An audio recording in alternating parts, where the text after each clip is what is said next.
Hello, and welcome to Crocheting with the Classics.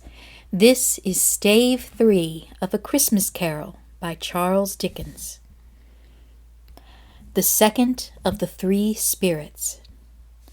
Awakening in the middle of a prodigiously tough snore, and sitting up in bed to get his thoughts together, Scrooge had no occasion to be told that the bell was once again upon the stroke of 1. He felt that he was restored to consciousness in the right nick of time, for the especial purpose of holding a conference with the second messenger dispatched to him through Jacob Marley's intervention.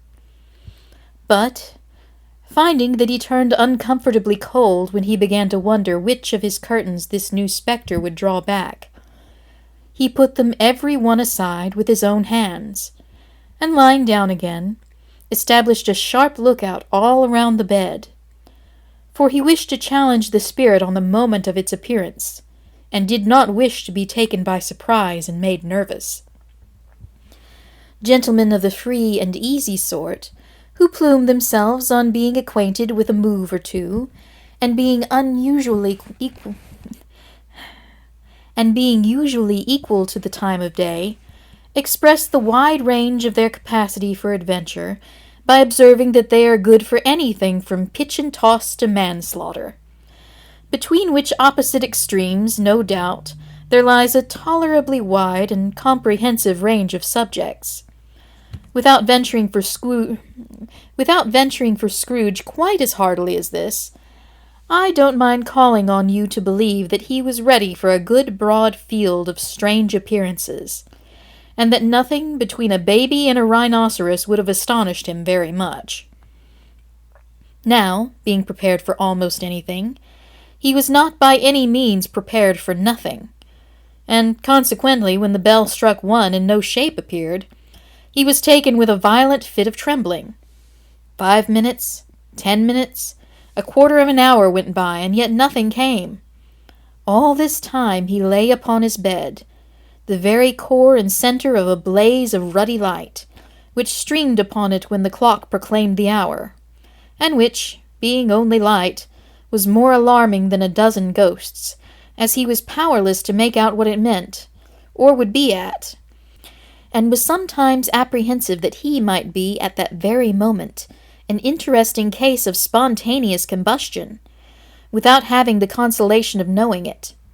At last, however, he began to think, as you or I would have thought at first, for it is always the person not in the predicament who knows what ought to have been done in it, and would unquestionably have done it too. At last, I say, he began to think that the source and secret of this ghostly light might be in the adjoining room, from whence on further tracing it, it seemed to shine.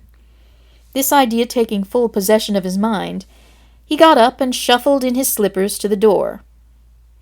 The moment Scrooge's hand was on the lock, a strange voice called him by his name and bade him enter. He obeyed. It was his own room, there was no doubt about that, but it had undergone a surprising transformation. The walls and ceiling were so hung with living green that it looked a perfect grove, from every part of which bright gleaming berries glistened. The crisp leaves of holly, mistletoe, and ivy reflected back the light, as if so many little mirrors had been scattered there, and such a mighty blaze went roaring up the chimney, as that dull petrification of a hearth had never known in Scrooge's time, or Marley's, or for many and many a winter season gone.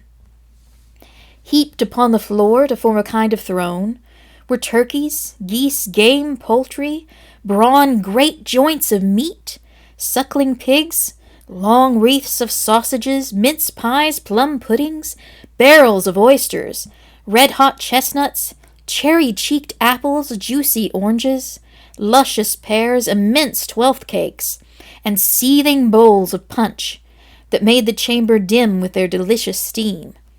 In easy state upon this couch there sat a jolly giant, glorious to see, who bore a glowing torch in shape not unlike Plenty's horn, and held it up, high up, to shed its light on Scrooge, as he came peeping round the door. "Come in!" exclaimed the ghost. "Come in, and know me better, man!" Scrooge entered timidly, and hung his head before this spirit. He was not the dogged Scrooge he had been, and though the spirit's eyes were clear and kind, he did not like to meet them. "I am the ghost of Christmas present," said the spirit. "Look upon me." Scrooge reverently did so. It was clothed in one simple green robe, or mantle, bordered with white fur. This garment hung so loosely on the figure that its capacious breast was bare, as if disdaining to be warded or concealed by any artifice. Its feet, observable beneath the ample folds of the garment, were also bare, and on its head it wore no other covering than a holly wreath, set here and there with shining icicles. Its dark brown curls were long and free as its genial face, its sparkling eye, its open hand, its cheery voice, its unconstrained demeanor, and its joyful air. Girded round its middle was an antique scabbard, but no sword was in it, and the ancient sheath was eaten up with rust. "You've never seen the like of me before," exclaimed the spirit. "Never," Scrooge made answer to it. "Have never walked forth with the younger members of my family, meaning, for I am very young, my elder brothers born in these later years?" pursued the phantom. "I don't think I have," said Scrooge. "I am afraid I have not. Have you had many brothers, spirit?" "More than 1,800, said the ghost. "A tremendous family to provide for," muttered Scrooge. The ghost of Christmas present rose. "Spirit," said Scrooge submissively, "conduct me where you will. I went forth last night on compulsion, and I learnt a lesson which is working now. Tonight, if you have aught to teach me, let me profit by it. Touch my robe." Scrooge did as he was told and held it fast. Holly, mistletoe, red berry, ivy, turkey, geese, game, poultry, brawn, meat, pigs, sausages, oysters, pies, pudding, fruit, and punch all vanished instantly. So did the room, the fire, the ruddy glow, the hour of night, and they stood in the city streets on Christmas morning where, for the weather was severe, the people made a rough but brisk and not unpleasant kind of music, in scraping the snow from the pavement in front of their dwellings, and from the tops of their houses, and whence it was mad delight to the boys to see it come plumping down into the road below, and splitting into artificial little snowstorms. The house fronts looked black enough, and the windows blacker, contrasting with the smooth white sheet of snow upon the roofs, and with the dirtier snow upon the ground, which last deposit had been ploughed up in deep furrows by the heavy wheels of carts and wagons, furrows that crossed and recrossed each other hundreds of times, where the great streets branched off, and made intricate channels, hard to trace in the thick yellow mud and icy water. The sky was gloomy, and the shortest streets were choked up with a dingy mist, half-thawed, half-frozen, whose heavier particles descended in a shower of sooty atoms, as if all the chimneys in Great Britain had, by one consent, caught fire, and were blazing away to their dear hearts' content. There was nothing very cheerful in the climate or the town, and yet there was an air of cheerfulness abroad, that the cleverest summer air and brightest summer sun might have endeavored to diffuse in vain. For the people who were shoveling away on the housetops were jovial and full of glee, calling out to one another from the parapets, and now and then exchanging a facetious snowball, better-natured missile by far than many a wordy jest, laughing heartily if it went right, and not less heartily if it went wrong. The poulterers' shops were still half open, and the fruiterers were radiant in their glory. There were great, round, pot-bellied baskets of chestnuts, shaped like the waistcoats of jolly old men, lolling at the doors, and tumbling out into the street in their apoplectic opulence. There were ruddy, brown-faced, broad-girthed Spanish onions, shining in the fatness of their growth like Spanish friars, and winking from their shelves in wanton slyness at the girls as they went by, and glanced demurely at the hung-up mistletoe. There were pears and apples, clustered high in blooming pyramids. There were bunches of grapes, made in the shopkeep's benevolence to dangle from the conspicuous hooks, that people's mouths might water gratis as they passed. There were piles of filberts, mossy and brown, recalling in their fragrance ancient walks among the woods, and pleasant shufflings ankle-deep through withered leaves. There were Norfolk biffins, squat and swarthy, setting off the yellow of the oranges and lemons, and in the great compactness of their juicy persons, urgently entreating and beseeching to be carried home in paper bags and eaten after dinner.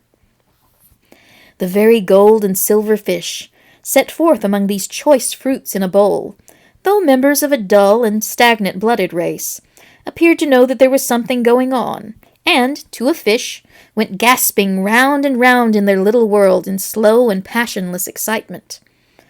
The grocers, oh, the grocers, nearly closed with perhaps 2 shutters down or 1, but through those gaps such glimpses!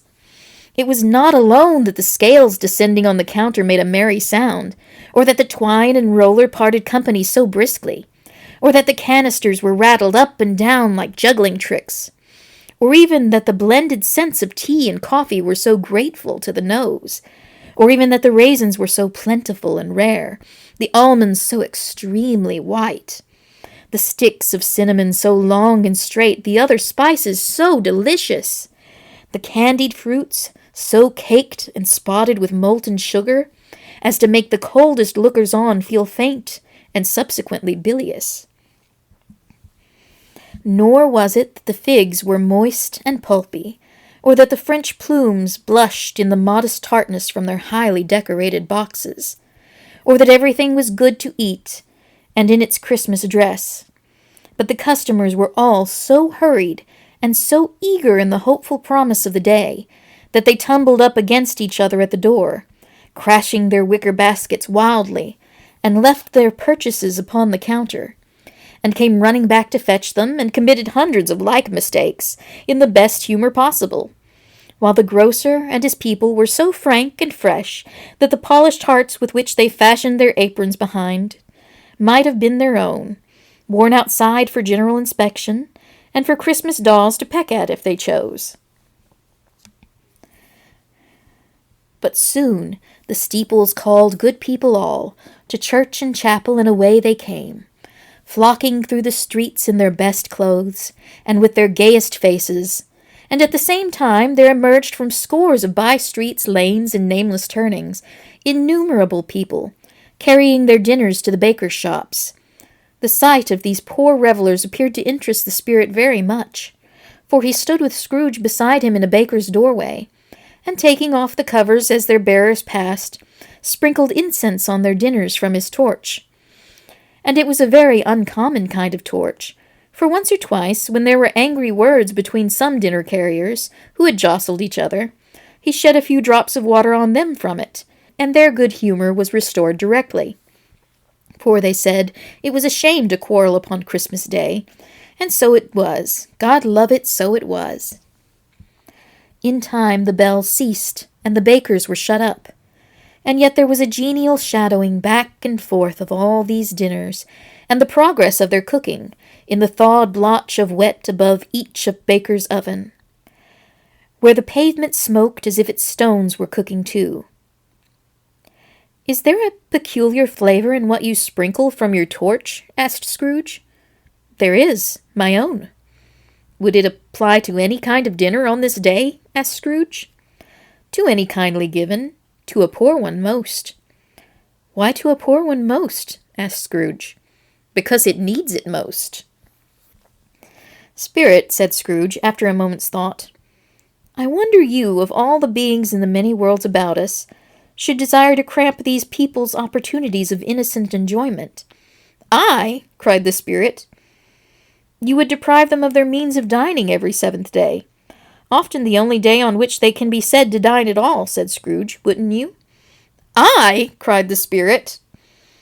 "You seek to close these places on the 7th day," said Scrooge, "and it comes to the same thing." "I seek!" exclaimed the spirit. "Forgive me if I'm wrong. It has been done in your name, or at least in that of your family," said Scrooge. "There are some upon this earth of yours," returned the spirit, who lay claim to know us, and who do their deeds of passion, pride, ill will, hatred, envy, bigotry, and selfishness in our name, who are as strange to us and all our kith and kin as if they never lived. Remember that, and charge their doings on themselves, not us." Scrooge promised that he would, and they went on, invisible as they had been before, into the suburbs of the town.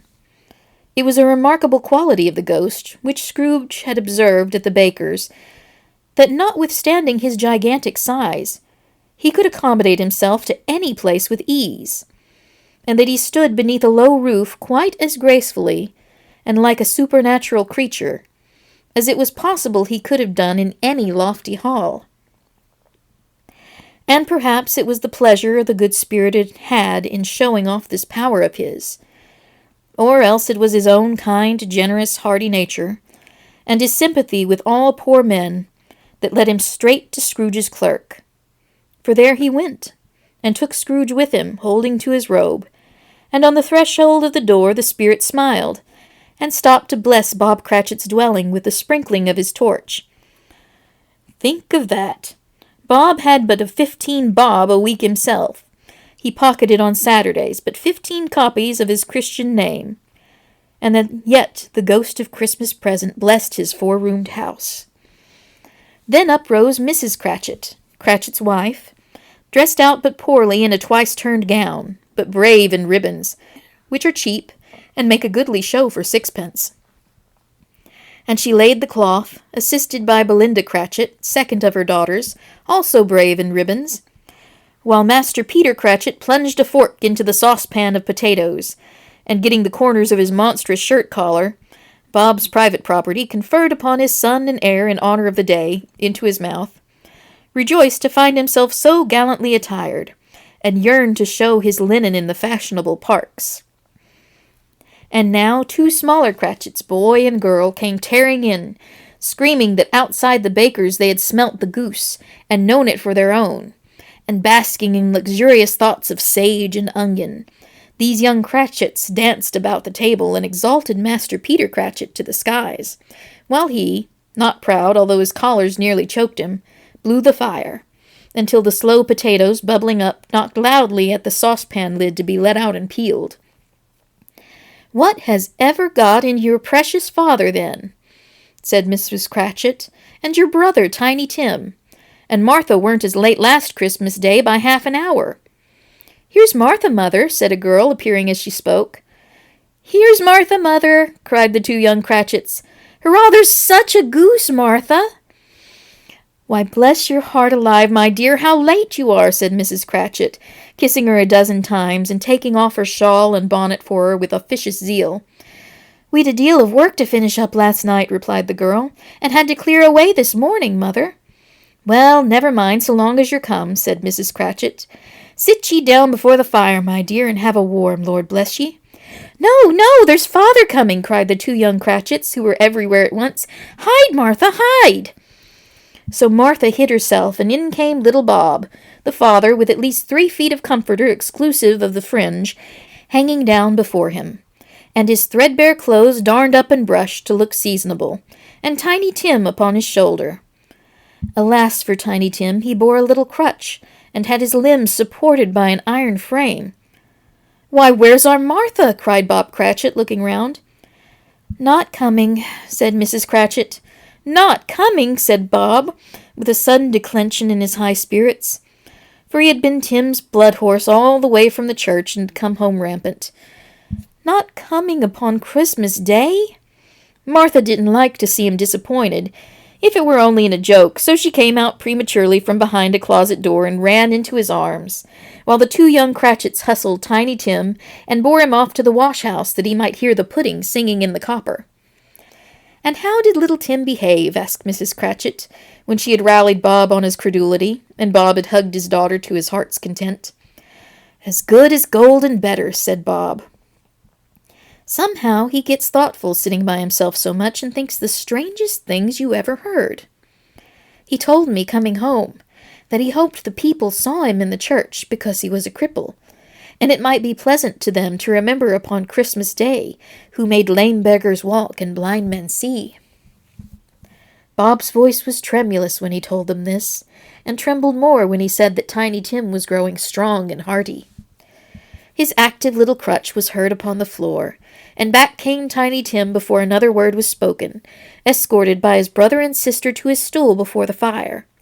And while Bob, turning up his cuffs, as if, poor fellow, they were capable of being made more shabby, compounded some hot mixture in a jug with gin and lemons, and stirred it round and round, and put it on the hob to simmer, Master Peter and the two ubiquitous young Cratchits went to fetch the goose, with which they soon returned in high procession.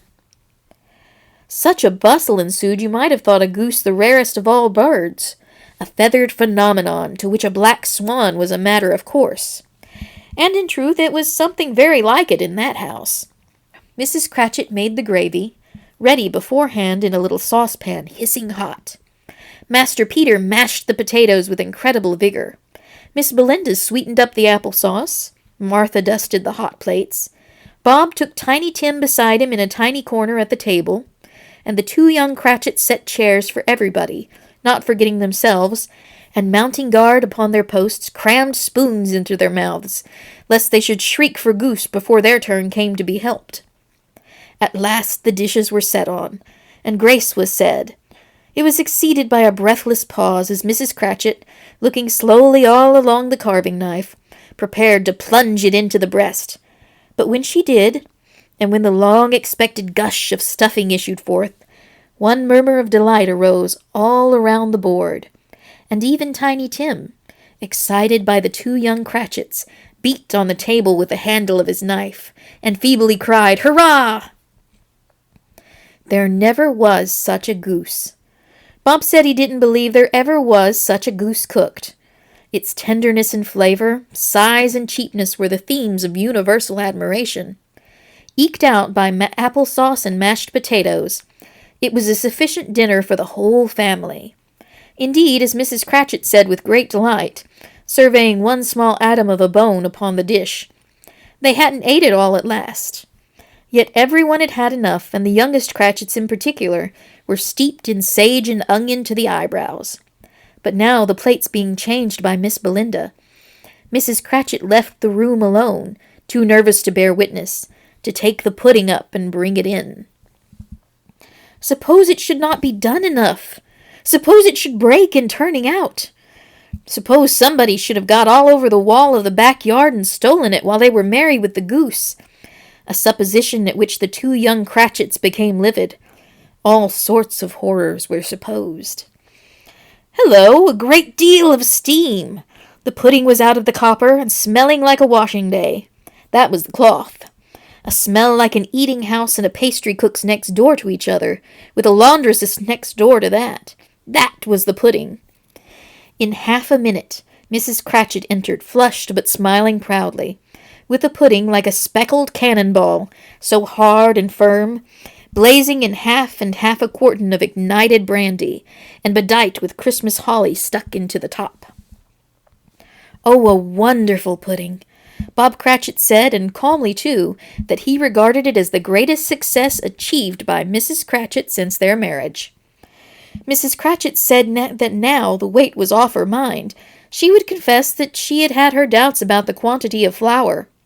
Everybody had something to say about it, but nobody said or thought that it was at all a small pudding for a large family. It would have been a flat heresy to do so. Any Cratchit would have blushed to hint at such a thing. At last the dinner was all done. The cloth was cleared, the hearth swept up, and the fire made up. The compound in the jug being tasted, and considered perfect, apples and oranges were put upon the table, and a shovelful of chestnuts in the fire. And then all the Cratchit family drew round the hearth, in what Bob Cratchit called a circle, meaning half a one. And at Bob Cratchit's elbow stood the family display of glass, 2 tumblers and a custard cup without a handle. These held the hot stuff from the jug, however, as well as golden goblets would have done. And Bob served it out with beaming looks while the chestnuts on the fire sputtered and crackled noisily, Then Bob proposed, "A Merry Christmas to us all, my dears. God bless us." Which all the family re-echoed. "God bless us, every one," said Tiny Tim, the last of all. He sat very close to his father's side upon his little stool. Bob held his withered little hand in his, as if he loved the child, and wished to keep him by his side, and dreaded that he might be taken from him. "Spirit," said Scrooge, with an interest he had never felt before, "tell me if Tiny Tim will live." "I see a vacant seat," replied the ghost, "in the poor chimney corner, and a crutch without an owner, carefully preserved. If these shadows remain unaltered by the future, the child will die." "No, no," said Scrooge. "Oh, no, kind spirit, say he will be spared." "If these shadows remain unaltered by the future, none other of my race," returned the ghost, "will find him here." "What then? If he be like to die, he had better do it and decrease the surplus population." Scrooge hung his head to hear his own words quoted by the spirit, and was overcome with penitence and grief. "Man," said the ghost, "if man you be in heart, not adamant, forbear that wicked cant, until you have discovered what the surplus is, and where it is. Will you decide what men shall live and what shall die? It may be that in the sight of heaven you are more worthless and less fit to live than millions like this poor man's child. Oh God, to hear the insect on the leaf pronouncing on the too much life among his hungry brothers in the dust." Scrooge bent before the ghost's rebuke, and trembling cast his eyes upon the ground, but he raised them speedily on hearing his own name. "Mr. Scrooge," said Bob, "I'll give you Mr. Scrooge, the founder of our feast." "Founder of our feast, indeed," cried Mrs. Cratchit, reddening. "I wish I had him here. I'd give him a piece of my mind to feast upon, and hope he'd have a good appetite for it." "My dear," said Bob, "the children! Christmas Day!" "It should be Christmas Day, I'm sure," said she, "on which one drinks the health of such an odious, stingy, hard, unfeeling man as that Mr. Scrooge. You know he is, Robert. Nobody knows it better than you do, poor fellow." "My dear," was Bob's mild answer, "Christmas Day." "I'll drink his health for your sake and the day's," said Mrs. Cratchit's, "but not for his. Long life to him. A Merry Christmas and a Happy New Year. He'll be very merry and very happy, I have no doubt." The children drank the toast after her. It was the first of their proceedings which had no heartiness. Tiny Tim drank it last of all, but he didn't care twopence for it. Scrooge was the ogre of the family. The mention of his name cast a dark shadow on the party, which was not dispelled for full 5 minutes. After it passed away, they were 10 times the merrier than before, from the mere relief of Scrooge the Baleful being done with. Bob Cratchit told them how he had a situation in his eye for Master Peter, which would bring in, if obtained, full 5 and 6pence weekly. The 2 young Cratchits laughed tremendously at the idea of Peter's being a man of business, and Peter himself looked thoughtfully at the fire from between his collars, as if he were deliberating what particular investments he should favor when he came into receipt of that bewildering income. Martha, who was a poor apprentice at a milliner's, then told them what kind of work she had to do, and how many hours she worked at a stretch, and how she meant to lie abed tomorrow morning for a good long rest. Tomorrow, being a holiday, she passed at home. Also, how she had seen a countess and a lord some days before, and how the lord was much about as tall as Peter, at which Peter pulled up his collar so high that you couldn't have seen his head if you'd been there. All this time, the chestnuts and the jug went round, and by they had a song about a lost child traveling in the snow from Tiny Tim, who had a plaintive little voice, and sang it very well indeed. There was nothing of high mark in this. They were not a handsome family. They were not well dressed. Their shoes were far from being waterproof. Their clothes were scanty, and Peter might have known, and very likely did, the inside of a pawnbroker's. But they were happy, grateful, pleased with one another, and contented with the time, and when they faded and looked happier yet in the bright sprinklings of the spirit's torch at parting, Scrooge had his eye upon them, and especially on Tiny Tim, until the last. By this time it was getting dark and snowing pretty heavily, and as Scrooge and the spirit went along the streets, the brightness of the roaring fires in the kitchens, parlors, and all sorts of rooms was wonderful. Here the flickering of the blaze showed preparations for a cozy dinner, with hot plates baking through and through before the fire, and deep red curtains ready to be drawn to shut out cold and darkness. There all the children of the house were running out into the snow to meet their married sisters, brothers, cousins, uncles, aunts, and to be the first to greet them.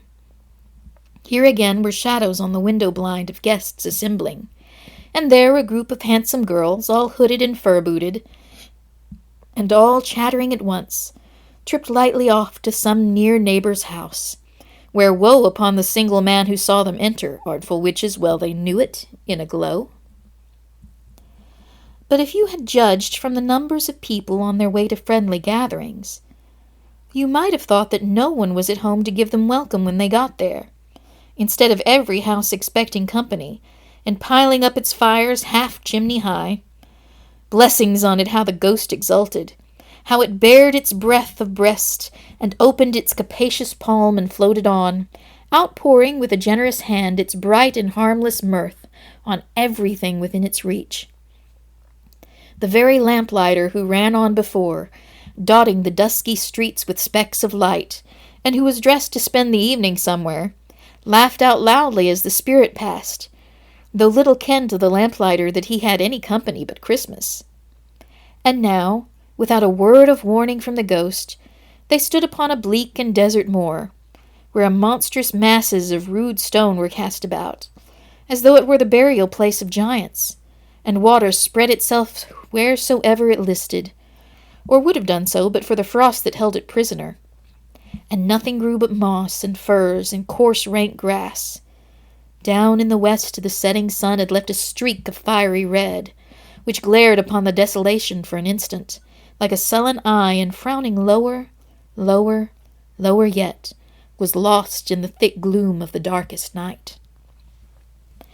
"What place is this?" asked Scrooge. "A place where miners live, who labor in the bowels of the earth," returned the spirit. "But they know me. See?" A light shone from the window of a hut, and swiftly they advanced toward it. Passing through the wall of mud and stone, they found a cheerful company assembled around a glowing fire. An old man and woman, with their children, and their children's children, and another generation beyond that, all decked out gaily in their holiday attire. The old man, in a voice that seldom rose above the howling of the wind upon the barren waste, was singing them a Christmas song. It had been a very old song when he was a boy, and from time to time they all joined in the chorus. So surely as they raised their voices, the old man got quite blithe and loud, and so surely as they stopped, his vigor sank again. The spirit did not tarry here, but bade Scrooge hold his robe, and passing on above the moor, sped whither? Not to see, to see! To Scrooge's horror, looking back, he saw the last of the land, a frightful range of rocks behind them, and his ears were deafened by the thundering of water as it rolled and roared and raged among the dreadful caverns it had worn, and fiercely tried to undermine the earth. Built upon a dismal reef of sunken rocks, some league or so from shore, on which the waters chafed and dashed the wild year through, there stood a solitary lighthouse. Great heaps of seaweed clung to its base, and storm birds, born of the wind one might suppose, as seaweed of the water, rose and fell about it, like the waves they skimmed. But even here, 2 men who watched the light had made a fire, that through the loophole in the thick stone wall shed out a ray of brightness on the awful sea. Joining their horny hands over the rough table at which they sat, they wished each other Merry Christmas in their can of grog, and one of them, the elder too, with his face all damaged and scarred with hard weather, as the figurehead of an old ship might be, struck up a sturdy song that was like a gale itself. And the ghost sped on, above the black and heaving sea, on until being far away, as he told Scrooge, from any shore, they lighted on a ship. They stood beside the helmsman at the wheel, the lookout in the bow, the officers who had the watch, dark ghostly figures in their several stations. But every man among them hummed a Christmas tune, or had a Christmas thought, or spoke below his breath to his companion of some bygone Christmas day, with homeward hopes belonging to it. And every man on board, waking or sleeping, good or bad, had had a kinder word for another on that day than on any other day in the year, and had shared to some extent in its festivities, and had remembered those he cared for at a distance, and had known that they delighted to remember him.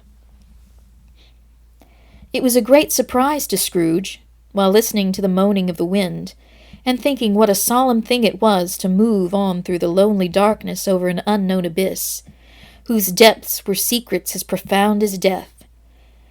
It was a great surprise to Scrooge, while thus engaged, to hear a hearty laugh.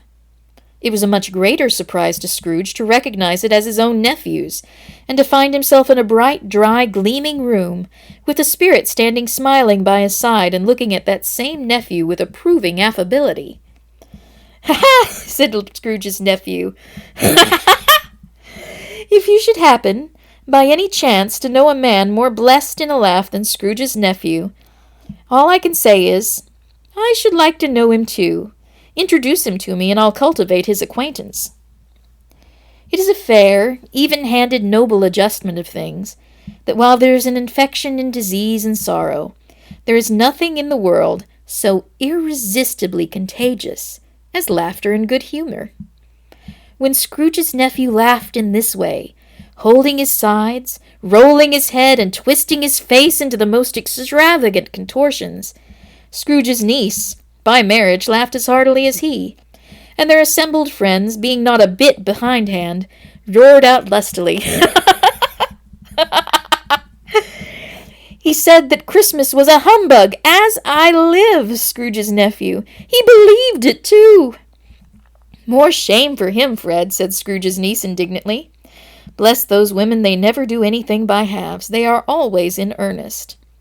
She was very pretty, exceedingly pretty, with a dimpled, surprised-looking capital face, a ripe little mouth that seemed made to be kissed, as no doubt it was, all kinds of good little dots about her chin that melted into one another when she laughed, and the sunniest pair of eyes you ever saw in any little creature's head.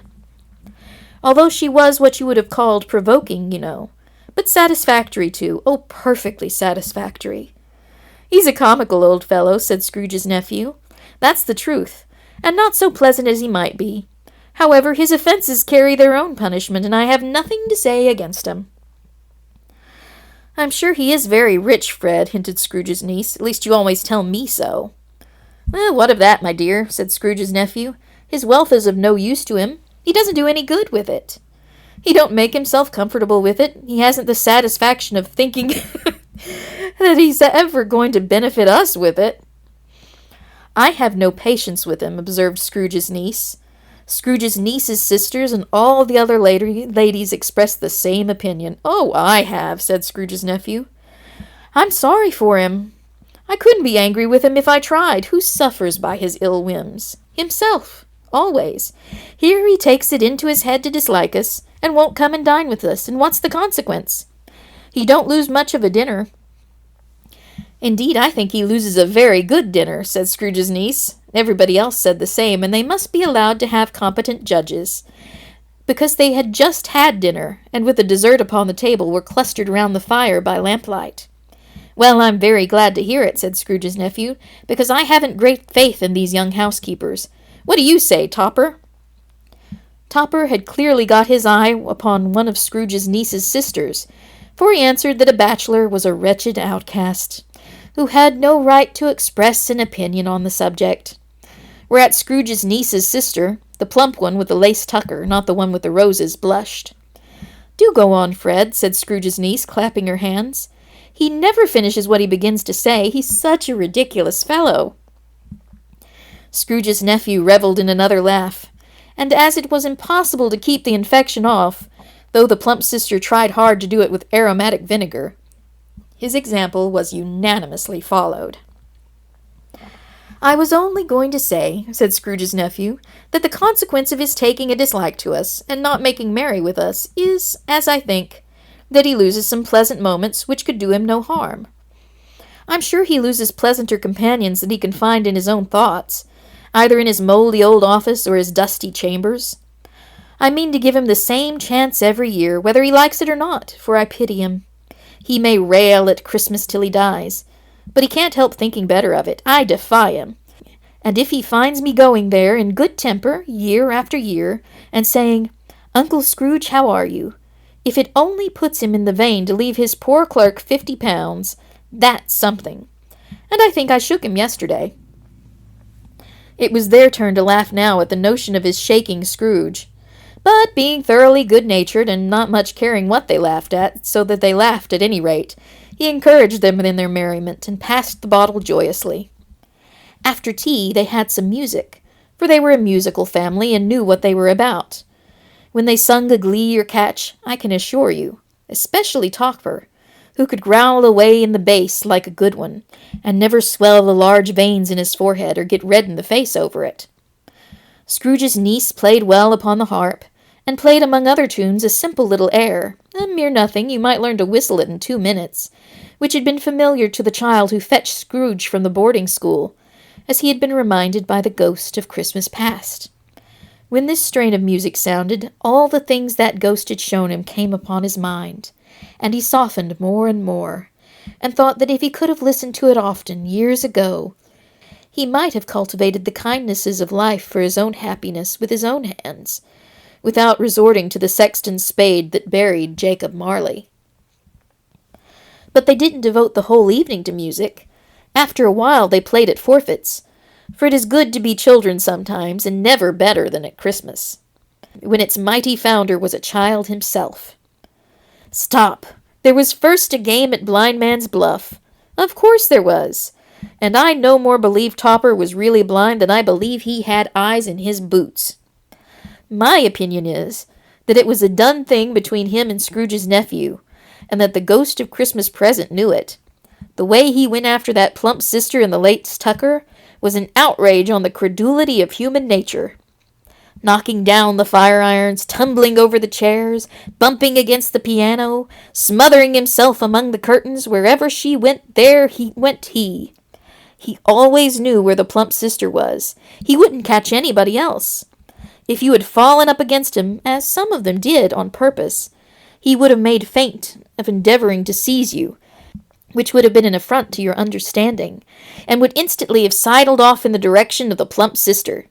She often cried out that it wasn't fair, and it really was not. But when at last he caught her, when, in spite of all her silken rustlings and her rapid flutterings past him, he got her into a corner whence there was no escape, then his conduct was the most execrable. For his pretending not to know her, his pretending that it was necessary to touch her headdress, and further to assure himself of her identity by pressing a certain ring upon her finger, and a certain chain about her neck, was vile, monstrous.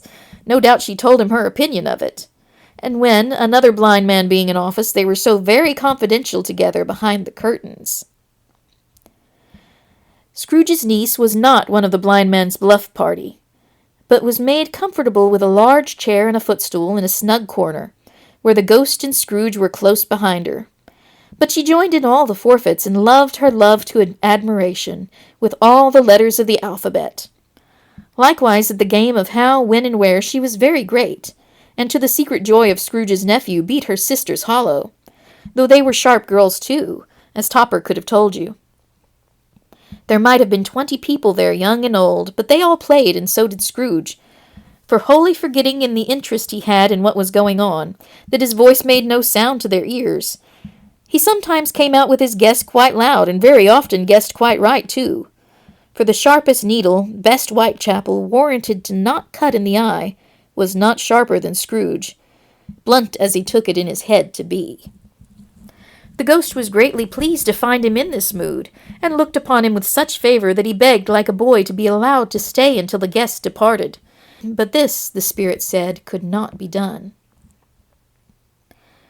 "Here is a new game," said Scrooge. "1 half-hour, spirit, only one."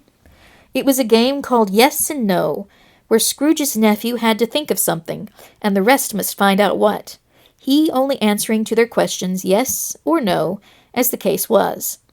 The brisk fire of questioning to which he was exposed elicited from him that he was thinking of an animal, a live animal, rather a disagreeable animal, a savage animal, an animal that growled and grunted sometimes, and talked sometimes, and lived in London, and walked about the streets, and wasn't made a show of, and wasn't led by anybody, and didn't live in a menagerie, and was never killed in a market, and was not a horse, or a donkey, or a cow, or a bull, or a tiger, or a dog, or a pig, or a cat, or a bear.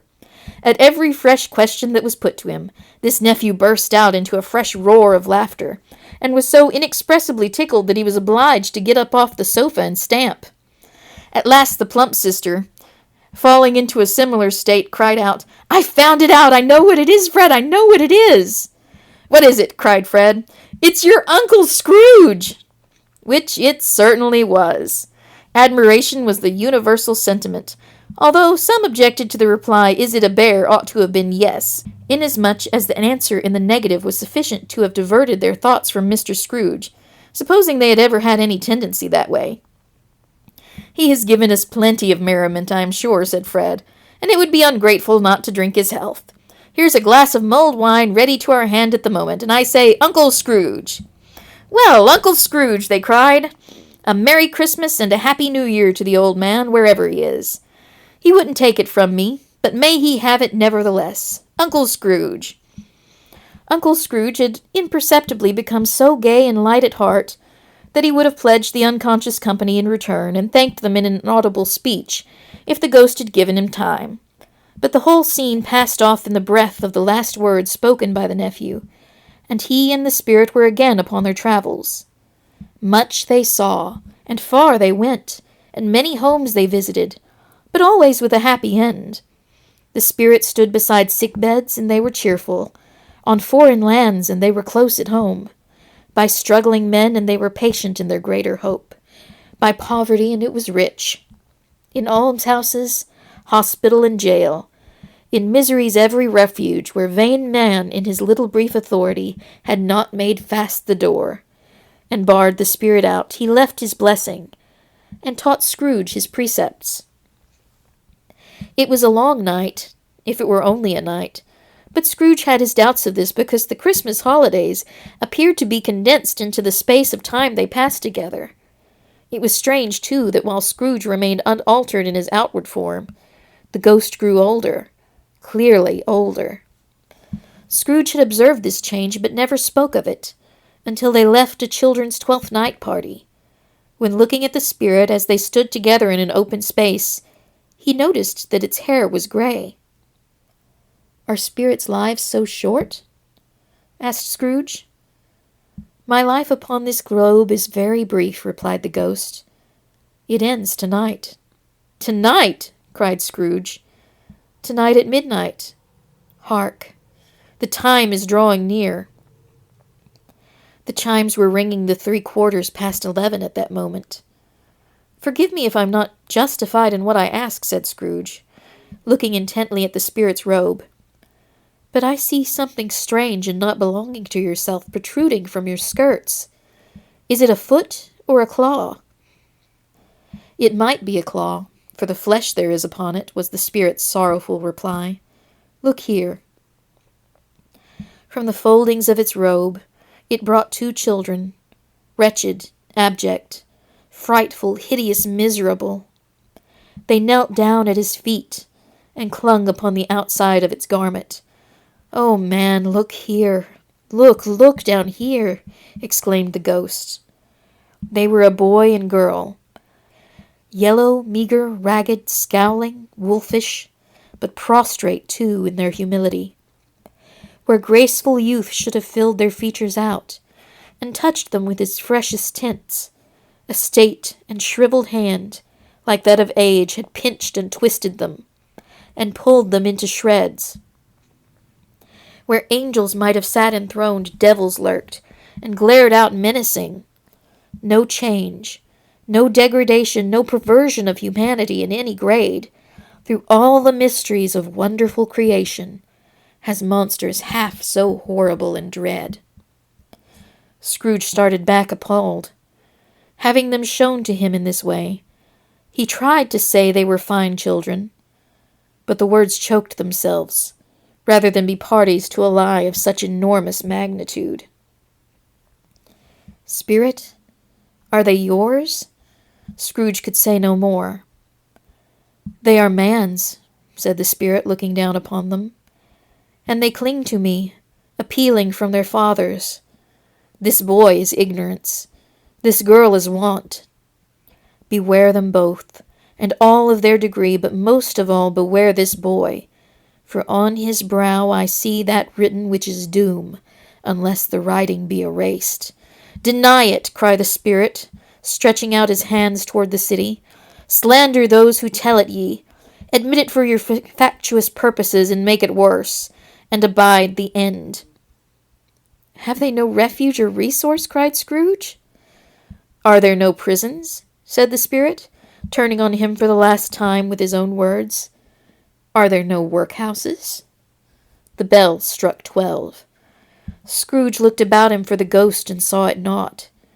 As the last stroke ceased to vibrate, he remembered the prediction of old Jacob Marley, and lifting up his eyes, beheld a solemn phantom, draped and hooded, coming like a mist along the ground toward him.